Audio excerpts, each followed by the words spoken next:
Why live a virtuous life if everything is empty?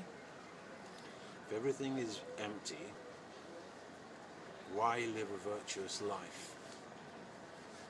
I have to say that I'm not the best person to ask about this, because I haven't lived a particularly virtuous life. In fact, I've been, for a long period of my life, I've been chased by the hounds of desire that have led me into all kinds of unvirtuous situations. And I've indulged in all kinds of vices. And so it was never really been my intention to live a virtuous life. I had quite enough on my mind and on my plate to try and be happy in whatever I was doing. I know that there are virtuous people in this world. I'm not sure if I've really ever met any.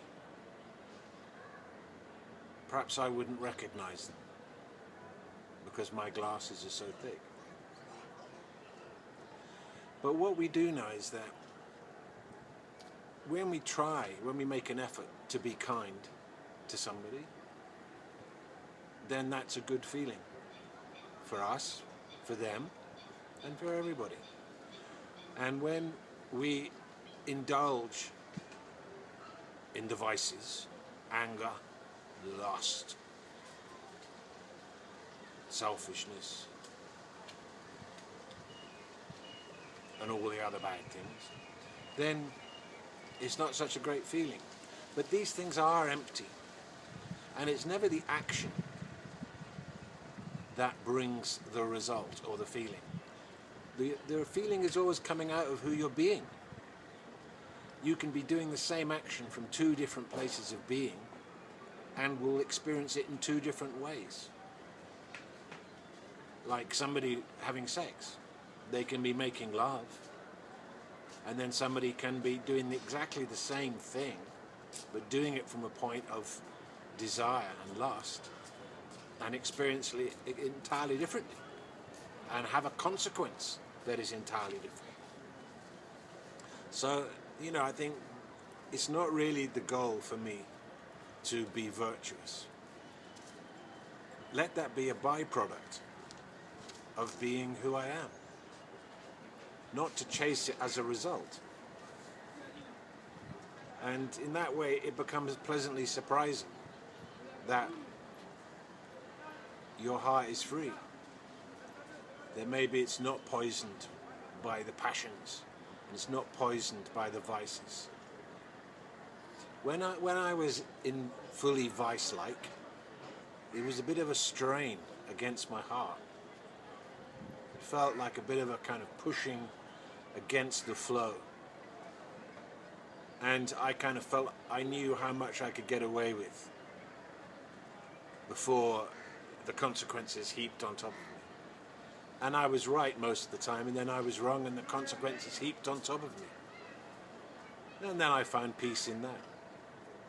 So, in the absence of knowing the self, be as good as you can be.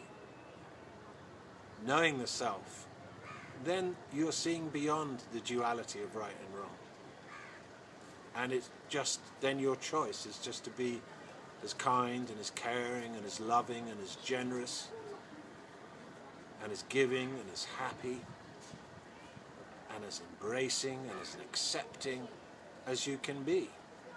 But these qualities, amazingly, even for someone who is not virtuous in nature, you could say, but when one is being who one is, then these qualities arrive naturally.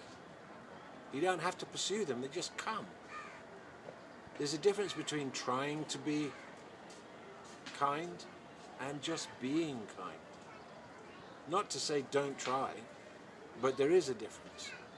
And when we are free of the past, when we are free of identifying with the character that we play, then kindness seems to just be there. It's the easiest, most pleasant way to be.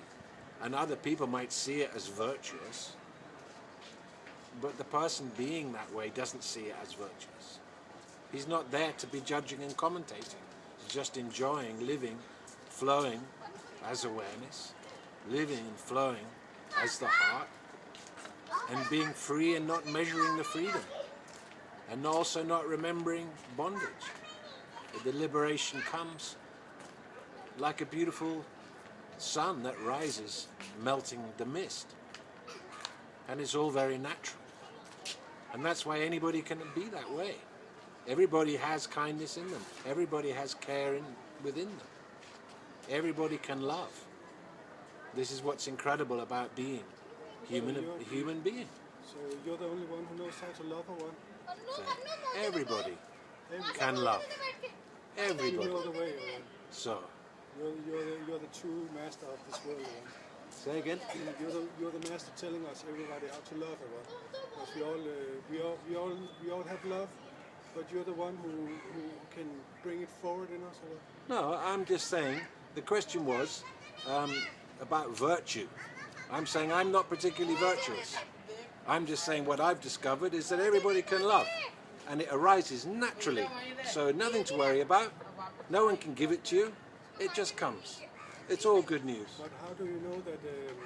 How do you know that? Turn the camera towards. How do you know? How do you know that everybody is not loving already?